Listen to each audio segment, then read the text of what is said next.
So, this is the new OnePlus 9, and this is the new OnePlus 9 Pro. And they might just be the best value phones in 2021. Let's get into it.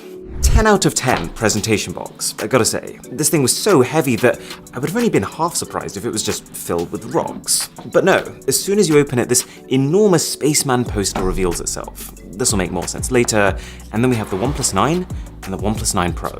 There's also a drawer underneath, which just shows a couple of the cases you can get. The first being carbon fiber, which, to be honest, I think really works in terms of texture. But then there's also a classic OnePlus sandstone one, which by comparison just feels a little scratchy.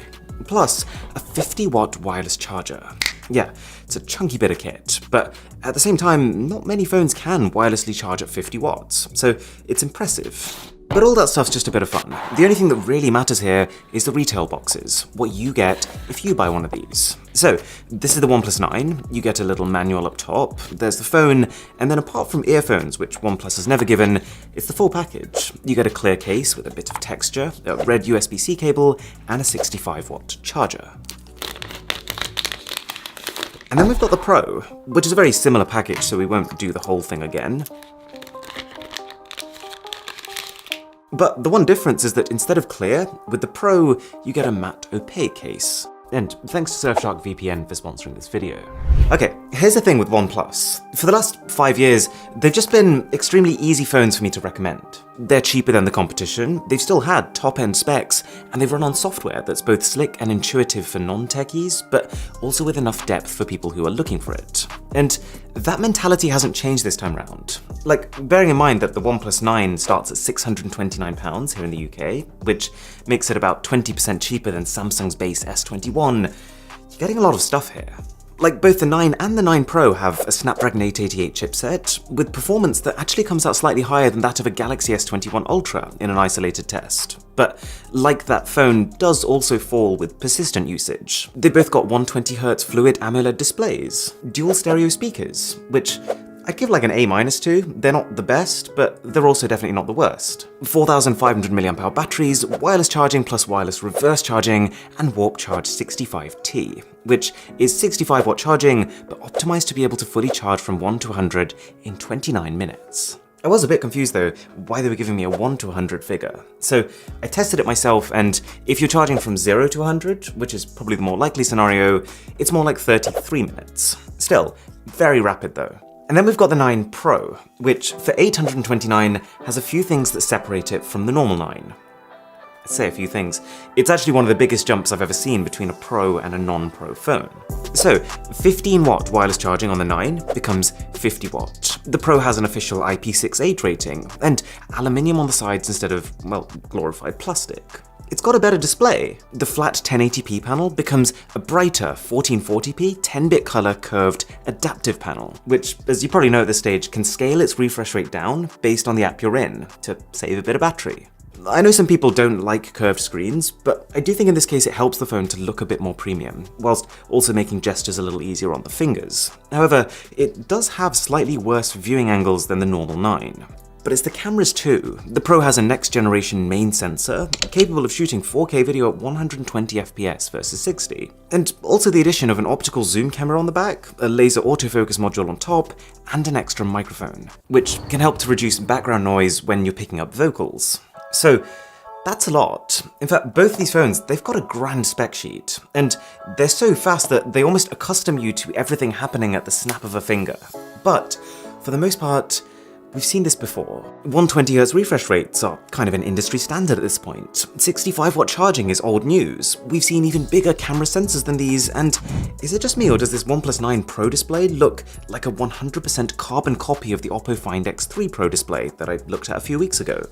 That was rhetorical. I'm telling you, they are basically the same.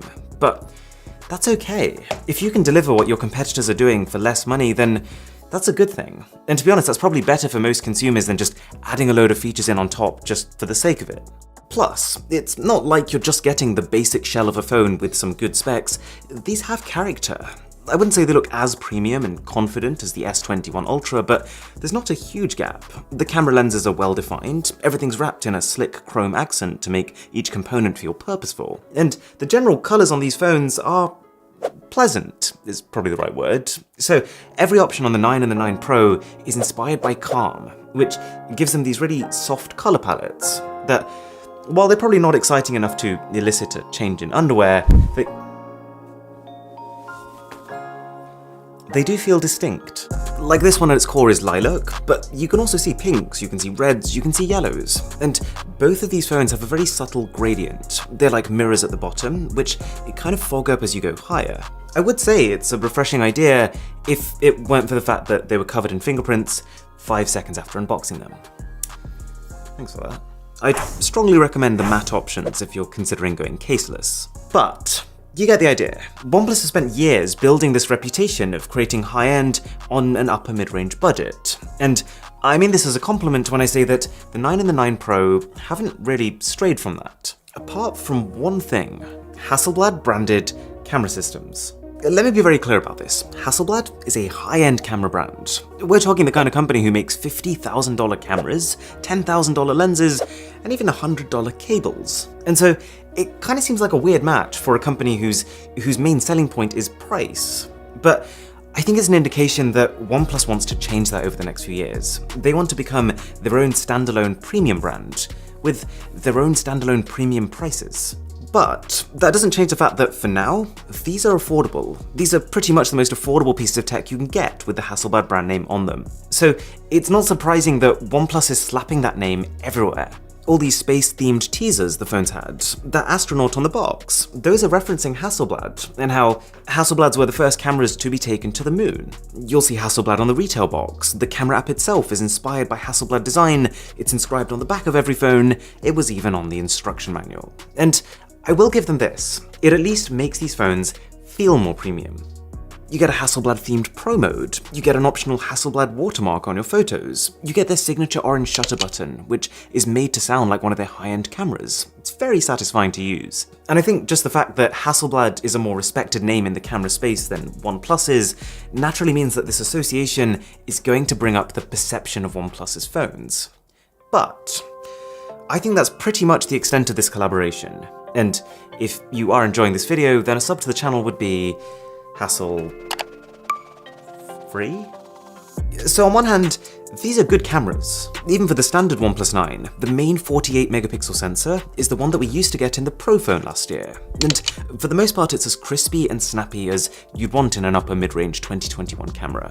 With a couple of luxuries, like a flagship-grade ultra-wide camera. Actually, the same ultra-wide camera that the £1,099 Find X3 Pro was bragging about. Remember, this phone is 629, and even though it's still a little laggy, the fact that we've got two reasonably high-end sensors makes transitioning between them about as seamless as I've seen on Android. There's Nightscape Video 2.0, which makes for undeniably cleaner low-light footage. It can shoot 8K video at 30 FPS, though I'm still struggling to see the benefit in most lighting conditions, and that new ultra-wide camera, it also doubles as what I would call a solid 6 out of 10 macro camera.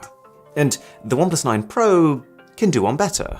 This shot right here, yes, I've got a new kitten, he is adorable. This was taken in low light. It just gets more information in photos than the non-Pro, and laser autofocus means it's more likely to be pin sharp.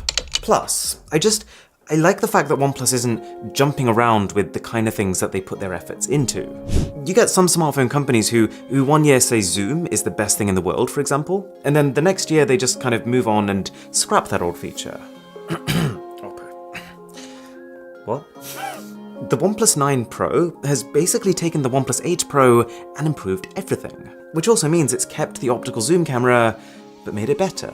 It can do 3.3 times magnification at full quality, which means that as long as you've got good lighting, you can get to about 10 times without it looking like anything's off.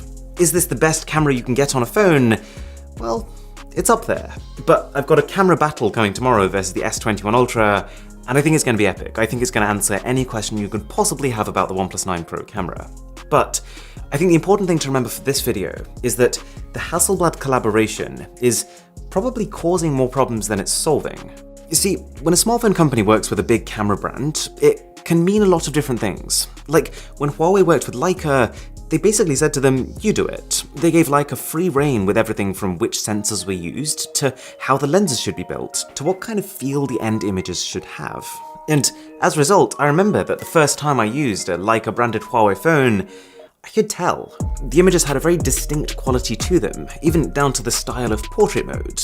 When Sony worked with Zeiss, they integrated Zeiss's signature T-Star anti-reflective glass for better optics. But that's not really what's happening here. What it feels like is that OnePlus has already decided what lenses and sensors they want, and they've just said to Hasselblad, well, you can have some say over colors. But ironically, colors are probably the weakest part of this camera. Again, you'll see this properly in the camera battle tomorrow, but sometimes these phones are oversaturated, sometimes they can completely crush darker areas, and at night, I couldn't help but feel like it was making skies very blue, like Disney film blue. Plus, this whole Hasselblad collaboration, it's all about consistent color, right? The way it was quoted to me is that it means that the OnePlus 9 phones will have supremely exact color standards. But if you take one photo on the OnePlus 9 and then the exact same photo on the Pro, half the time they look completely different to each other. This calibration was Hasselblad's one job. So, to clarify, these are good camera systems for their respective prices. I'm just saying that you can A, pretty much forget the fact that the Hasselblad logo's on here, and B, you can knock one camera off either of these phones. Because technically the OnePlus 9 is a triple camera, and the OnePlus 9 Pro is a quad camera, but for both of them, one of those cameras is a 2 megapixel monochrome sensor that in some cases might help you to take more accurate black and white photos. If you open up the camera, go into filters and scroll right till the end to activate it. I mean, here's a photo using the monochrome sensor, and one without using it. I'll let you decide if it's something that you care about. Okay, so should you buy these phones? Well, if you watched my Oppo Find X3 Pro review, I basically said, hang on, because OnePlus is probably about to come out with something that is about as good, but cheaper. And that's pretty much what's happened here. From the screens, to the cameras, to the specs. But what's kind of surprising here is how much cheaper.